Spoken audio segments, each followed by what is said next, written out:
All right, thank you, Stacia. As we want to check in with Cole Sullivan, who continues our team coverage this morning in Sherman, about an hour north of Dallas. Yeah, Cole, we can see it behind you. So Sherman picked up several inches of snow.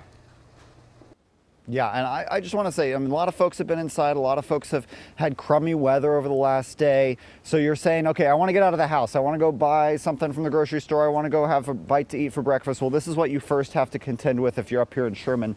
This hunk of snow on your car, a lot to scrape off there. And then let's say you make it through those roads that Stacia was talking about were all a mess, the side streets, the main roads. Well, then you get to a parking lot. And if you're lucky, it looks like this. You've got fluffy snow there. That's easier to drive on than what a lot of parking lots look like right now. This is what you'll see in some of the more heavily trafficked areas. This icy slush that's just terrible to drive on and really kind of crummy when you get out of your car too. Your shoes get all wet when you're walking into the grocery store. So the best advice, even if you're itching to get out of the house, is probably to stay home. As much as it's tough to do after a full day inside, cooped up inside, it really is a mess out here, at least in the northern part of North Texas still.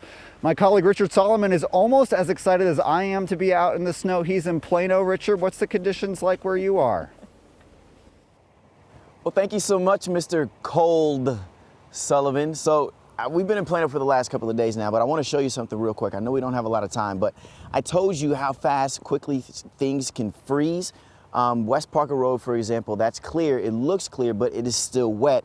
And obviously, something the city of Plano was worried about is how quickly things will refreeze over throughout the night. So I want you to take a look at this. Now, obviously, some of the roads don't look like this, but this is what will happen if these roads aren't treated. This quickly can turn into ice. You see how tough it is for me just to pick it up. This is slush, and I know we saw a lot of this yesterday after that snow came in, but this is what could happen, and you see how rock solid that gets just very, very quickly. So what can you expect up here in the city of Plano today? Well, they plan to reopen some of the things that closed yesterday. We're talking about rec centers, libraries, the animal shelter. The city says their hope is that they can get those things open sometime around noon today. And you will also see a lot of trucks out here just making sure these streets are safe. Again, a lot of the streets that we've been on this morning, they seem pretty clear, but you just want to make sure that these areas are safe. So give yourself enough time. And actually, this segues perfectly into Tiffany Liu. She's actually in Dallas on the High Five, where she's seeing a lot of issues. Tiffany, you right out there this morning? Yeah, Richard, you know, as more and more cars come out throughout the morning, we are starting to see more problems here at the High Five. I want you guys to take a look at what we're seeing right here. This is the ramp that goes from 635 eastbound to 75 southbound, and there are two cars that are stalled out here. That car in the back has been there for about 45 minutes now, and the car in the front, actually, we saw it slide out, and it actually, we think it did kind of hit the wall on the side there. Two people, the problem here is I saw two people from that front vehicle get out of their car, and they tried to maneuver, trying to fix their position.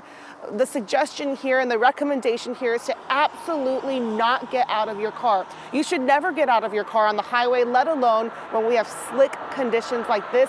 It is extremely dangerous, and you can really put yourself in harm's way by doing that. Now, that individual, I think, was picked up by a friend or a coworker, and they left in a different vehicle. But it just goes to show you that right now, these ramps, these overpasses, these bridges are extremely slick. I did talk to TxDOT not too long ago, and they told me that people still need to slow down this morning. They need to use caution. They should not be going back to regular speed at this time. And as you can see, as more cars are coming out this morning, we are starting to see these issues on the High Five. We're going to continue to look out for you, but for now, let's send it back to you, Mark and Kara.